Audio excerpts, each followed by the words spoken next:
On est là, les pieds en éventail. Allez, raconte-nous ton histoire.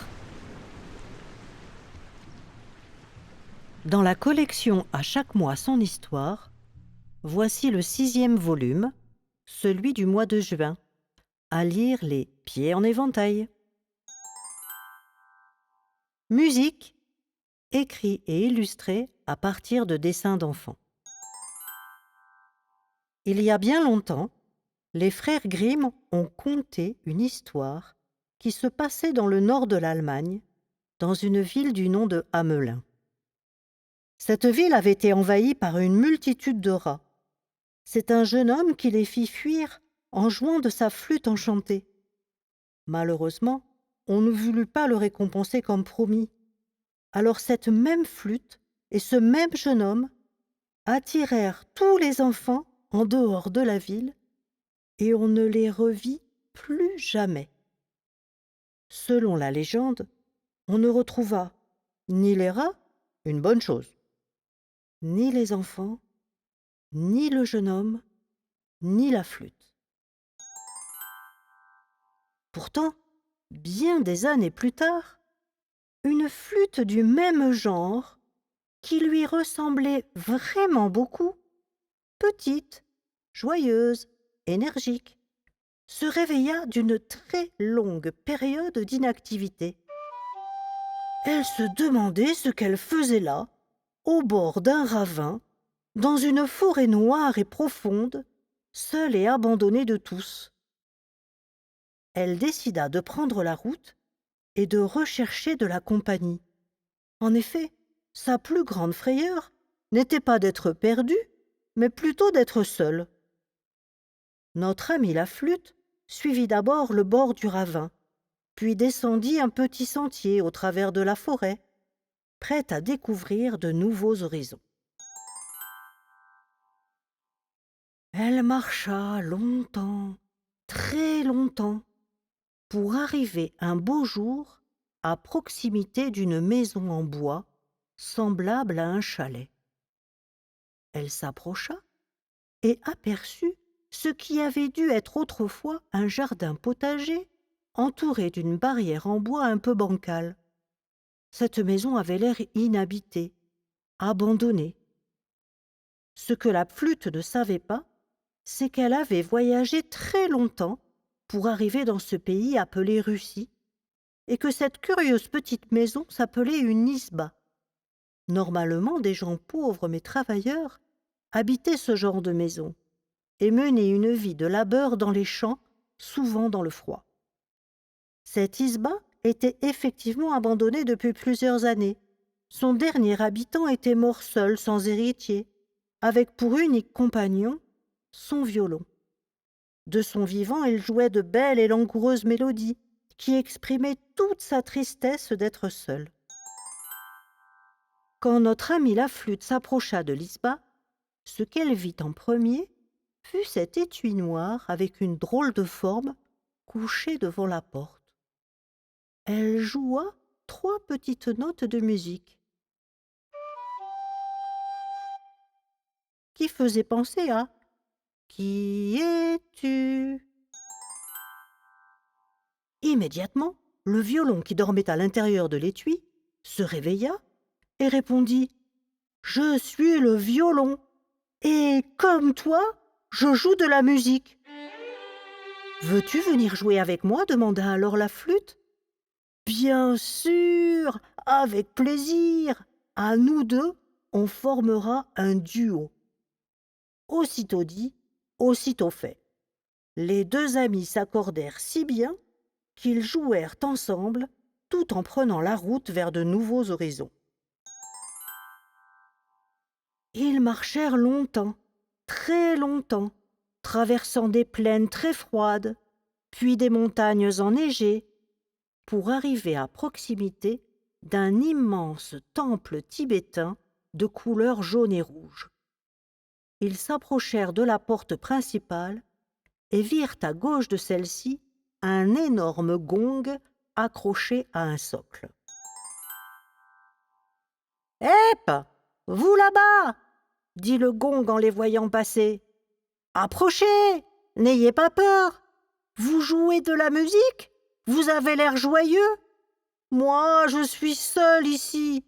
Tout le monde a déserté le temple et ils m'ont oublié. Je m'ennuie à longueur de journée.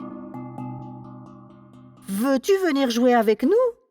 Demandèrent alors la flûte et le violon en chœur. Bien sûr, avec plaisir.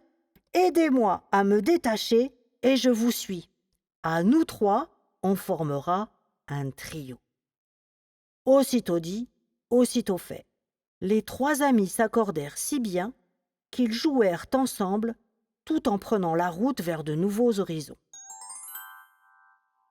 Ils marchèrent longtemps, très longtemps, pour arriver tout à coup devant une immensité mouvante et remuante. Sans le savoir, ils étaient devant la mer de Chine qui s'étendait à perte de vue jusqu'à l'océan Pacifique. Ils comprirent vite qu'ils ne pourraient pas traverser seuls cette immense étendue d'eau. Ils firent alors silence et se glissèrent dans le premier bateau qu'ils rencontrèrent. Ils naviguèrent longtemps, très longtemps. Nos trois amis trouvaient la traversée bien longue, sans bouger, sans parler, sans jouer de la musique. Mais un beau jour, ils entendirent des rires et des cris. Ils avaient accosté. Sans bruit, profitant de la nuit, ils descendirent du bateau et reprirent leur voyage à pied. Les paysages étaient complètement différents de ce qu'ils avaient pu voir jusque-là. Des grandes villes avec des gratte-ciel, puis plus loin des canyons, des déserts, de nouveau des villes plus petites, mais rien qui ne les attirait. Pourtant, un beau jour, ils arrivèrent à proximité d'une ville qui leur donna envie d'entrer et de visiter. Il s'agissait de la Nouvelle-Orléans aux États-Unis. D'instinct, ils avaient compris que cet endroit pourrait leur être favorable pour faire de nouvelles rencontres. En effet, la Nouvelle-Orléans est un endroit très réputé pour ses clubs de musique et en particulier de blues et de jazz. Effectivement, dans le coin d'une porte, à l'arrière d'un club, ils repérèrent un nouvel étui qui semblait abandonné. « Qui es-tu » demandèrent ensemble la flûte, le violon et le gong. « Je suis le saxophone, » répondit-il. « Je suis venu de Belgique, où l'on m'a créé, mais on ne me connaît pas encore bien ici. Je fais partie de la famille des bois, et pourtant je suis en cuivre. Alors on se méfie de moi. Pour l'instant, je ne suis pas le bienvenu. Peut-être un jour. » « Veux-tu venir jouer avec nous » demandèrent alors la flûte, le violon et le gong en chœur. Oh, « Bien sûr, avec plaisir. À nous quatre, on formera un quatuor. » Aussitôt dit, aussitôt fait. Les quatre amis s'accordèrent si bien qu'ils jouèrent ensemble tout en prenant la route vers de nouveaux horizons. La mer n'était pas loin, et ils reprirent un bateau qui navigua vers le sud. Ils arrivèrent bientôt à destination dans un pays où le ciel est bleu, où le soleil brille d'un jaune éclatant et où la forêt amazonienne est verte, tout comme les trois couleurs du drapeau du dit pays, le Brésil. Et là, où tout est musique, ils visitèrent tout ce qui était possible, écoutèrent tous les habitants qui, pauvres ou riches, petits ou grands, noirs, blancs ou métis, jouaient de la musique avec un instrument ou avec les mains, les pieds, au pays de la samba et de la bossa, où la musique fait oublier un peu la misère et la pauvreté. C'est au cours d'une de leurs escapades qu'ils rencontrèrent un instrument rond comme le gong, mais beaucoup plus petit, fait d'un cercle de bois et de peau de chèvre agrémenté de quelques cymbalettes. « Qui es-tu » demandèrent ensemble la flûte, le violon, le gong et le saxophone. Je suis le Pandéro. Je suis vieux et fatigué. On m'a abandonné ici, mais je m'ennuie. Veux-tu venir jouer avec nous? Demandèrent alors la flûte, le violon, le gong et le saxophone en chœur. Bien sûr, avec plaisir. À nous 5, on formera un quintet, répondit le Pandéro. Aussitôt dit, aussitôt fait. Les 5 amis s'accordèrent si bien qu'ils jouèrent ensemble. Entre nous, ça commençait à bien sonner tous ces instruments, tout en prenant la route vers de nouveaux horizons. Ils avaient beaucoup marché à travers ce grand pays qu'est le Brésil. Alors ils décidèrent de traverser la mer qui se trouvait devant eux, l'océan Atlantique. Ils naviguèrent comme à l'accoutumée, en silence.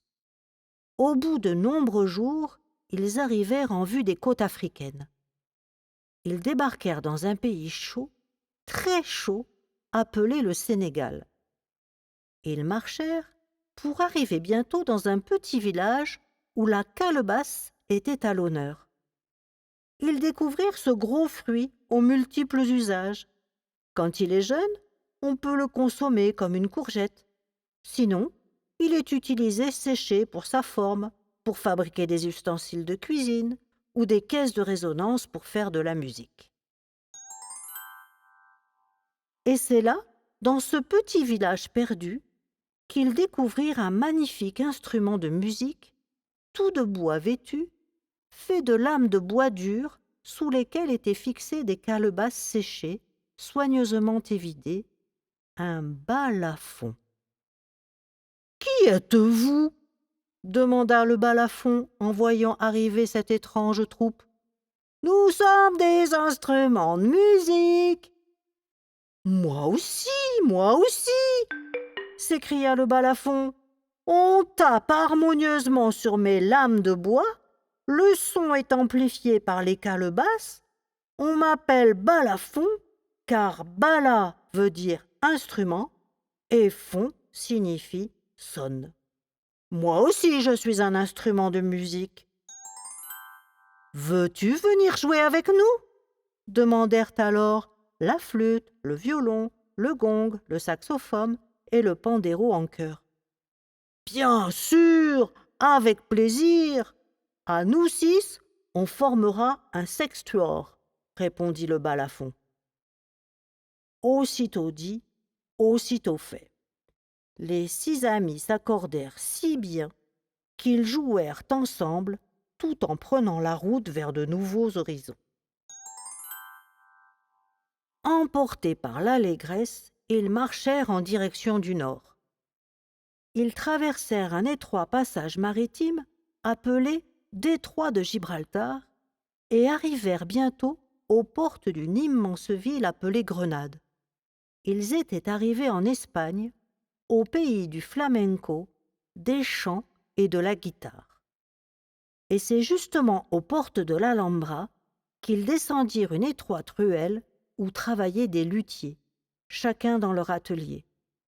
Ils les regardaient faire, transformer divers morceaux de bois, les façonner, poncer, tailler, pour devenir peu à peu de beaux et mélodieux instruments de musique appelés guitares.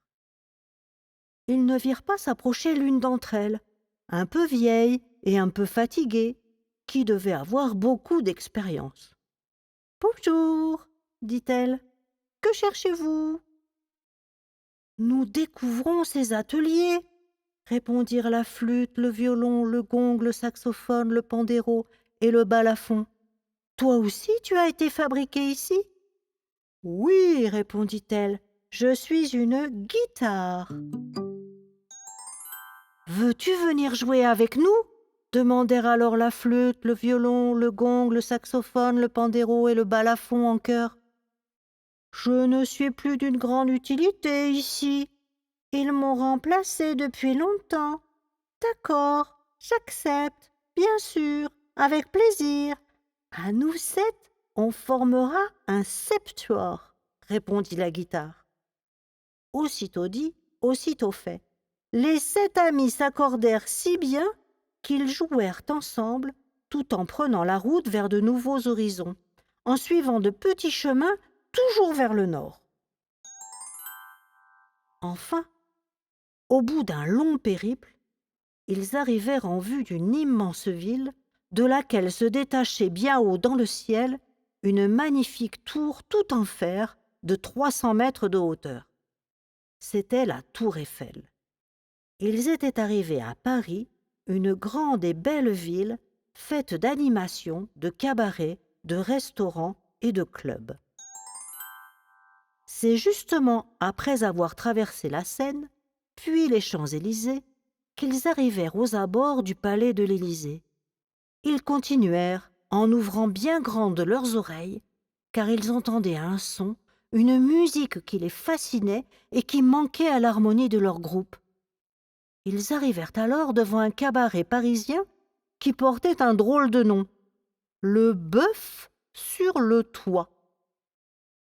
Ils entrèrent discrètement par une petite porte, descendirent des escaliers et se retrouvèrent dans une ancienne cave voûtée, tout en pierre, où trônait un immense et véritable piano qui jouait frénétiquement une musique entraînante. « Voulez-vous jouer avec moi ?» demanda le piano. « Oui, répondit la flûte. Oui, répondit le violon. Oui, répondit le gong. Oui, répondit le saxophone. Oui, répondit le pandéro. Oui, répondit le balafon. Oui, répondit la guitare. Alors venez autour de moi. Je suis vieux et lourd. Je ne peux plus me déplacer. » Et c'est ainsi qu'après avoir fait rapidement connaissance, ils commencèrent à jouer tous ensemble. On appela cela un bœuf, nom que l'on donna à une séance musicale improvisée, en raison du nom du cabaret. C'était un 21 juin, le jour de l'été, le jour de la fête de la musique, le jour où des musiciens se rencontrent, jouent ensemble pour le plaisir de jouer et de s'écouter. Et depuis, je crois bien qu'ils jouent toujours ensemble tous les 8, car il me semble les entendre jouer quand je me promène dans Paris. Voilà, c'est fini. Si cette histoire t'a plu, abonne-toi et active la cloche. On se retrouvera le 1er juillet pour une nouvelle histoire. Si tu souhaites me soutenir et acheter le livre, je te laisse le lien dans la description. À bientôt!